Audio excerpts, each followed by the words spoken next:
Hey, I'm Dariella Nieves, and this video is going to talk about different VO genres. Voiceover. Voiceover is VO for short.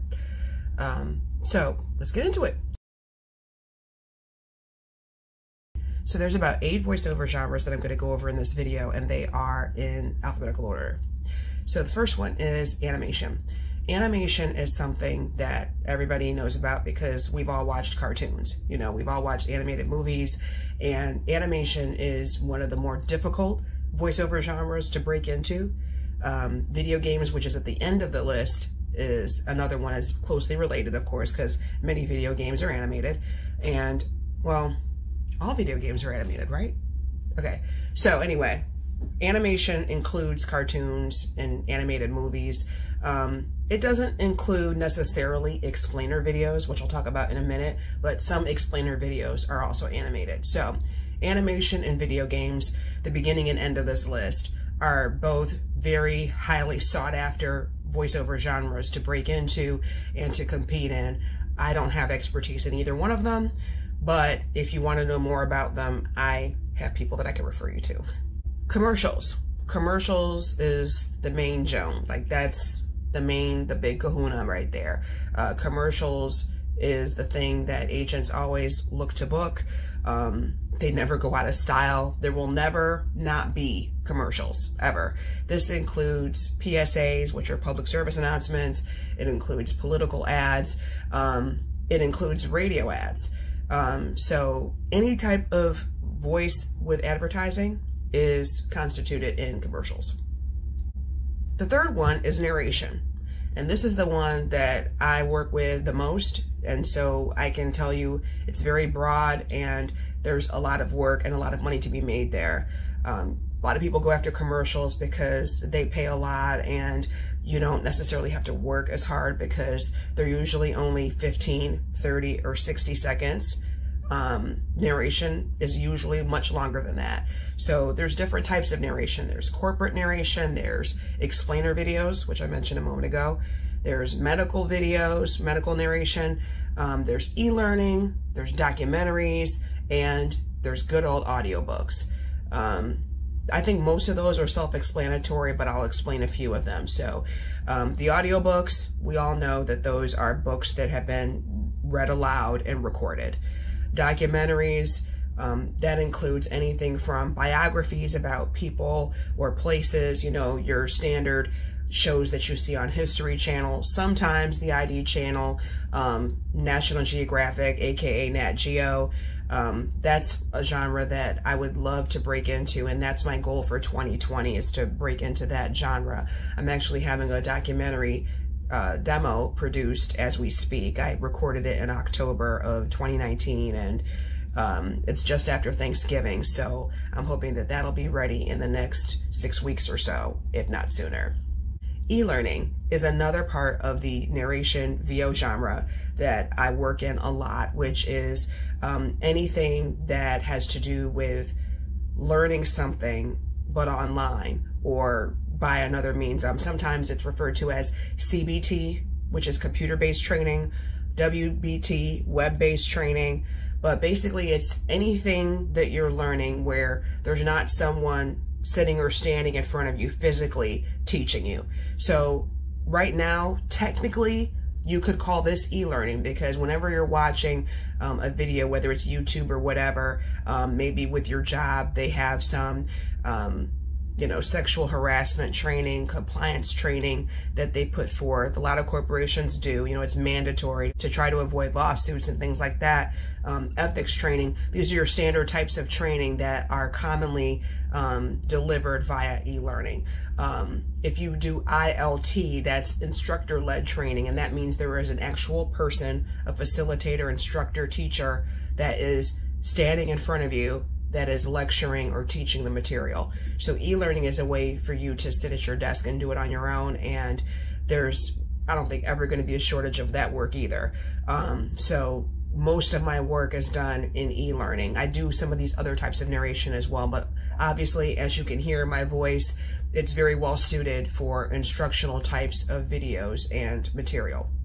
Medical narration. Medical narration is when you have videos that describe different procedures, different types of medication. Maybe you go to the doctor's office and you go in a waiting room and there's a TV and you see a video playing where someone's talking about different terms and maybe the process that you're going to go through as you move through the office that day. Or maybe there's a procedure that you have to have done, or your loved one, and they want to kind of explain to you how that's done. So it's sort of in a way e-learning, but it's not something that you watch and then you have to take a test at the end. It's just there for your information. Explainer videos are when you have usually an animated video that is explaining something about a company's product or service. And it's a little bit different from a commercial because it's not like they're trying to just sell to you. They are trying to also inform you. And I don't know if I'm actually explaining the explainer videos totally correctly, but they are definitely separate from commercials. There's a different kind of vibe and tone and slant to it. Corporate videos are videos that are similar to explainer videos. They could be things, sometimes they're called sizzle videos. I do a lot of those where someone is kind of, you know, showcasing all of the things that their company has done and why they're great, and maybe persuading another company to partner with them, for example. Or maybe they're just highlighting achievements that they've had over the years for some special event. That's an example of a corporate video. Now we're going to move out of narration into promo. Promo is another genre that I don't work in. Maybe someday I will. There are not as many opportunities that I see in VO for people of color and women doing promo. That is starting to change, so I've heard, but you don't have to take my word for it. All you have to do is just watch TV and listen for yourself.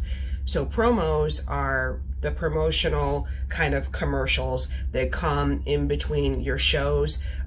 So let's say you're watching something that's on Fox or NBC, ABC, what have you, even FX, any station.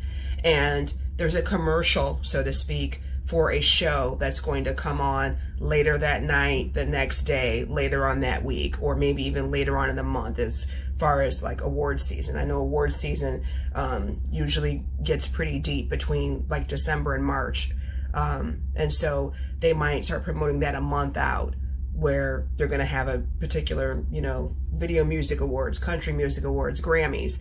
And so whenever they show those are promos, just like TV shows that are coming on. Maybe your favorite show comes on Wednesday nights and they've changed it to Thursday or something. And the person will say, you know, Saturday. And then, you know, you'll see the show a little bit, and then the narrator will say something else. And then they'll say something else about, you know, Friday at 10 or something like that. That's a promo. And usually when they play the promo, you know your show is almost about to come back on. That's usually the way that they place them. Next on the list is radio imaging.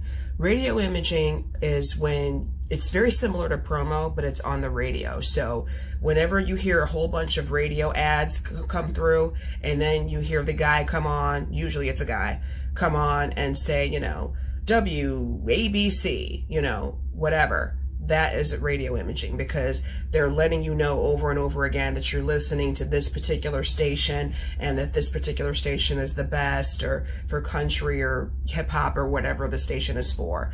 And so it's like the promo for the radio. Next is telephony, which is also called IVR. IVR is short for interactive voice response. So that means you call somebody, you really want to speak to a person, but you can't. You got to press 1 for this, 2 for that, 3 for that. You try to press 0 and you skip to a person, and it doesn't always work. Well, that's telephony. And so telephony, I don't do telephony per se. I could do it, but I just haven't been doing it.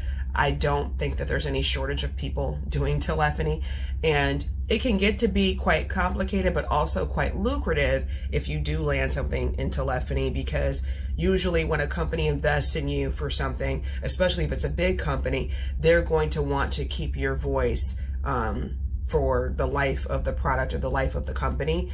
I've heard of people being with companies for years doing telephony. So, and also when you do telephony, There's times where you're going to also be used a lot because they want you to say particular phrases over and over and over again.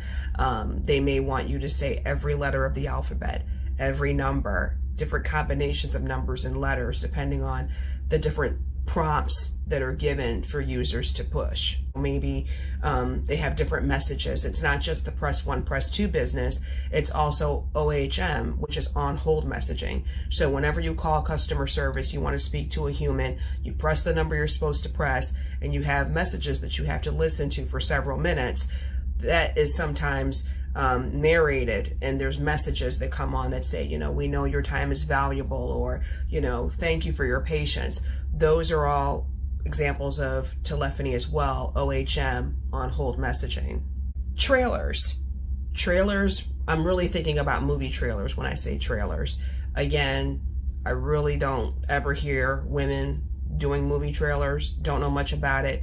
Know some people that work in it if you would like to get plugged in and get more information about that. But trailers is basically just commercials about movies that are coming out. Video games, we already talked about what those are. We know what those are, and they always have animated characters, and it requires voice acting. Obviously, it's not just reading, you're embodying a character, even though people can't see you.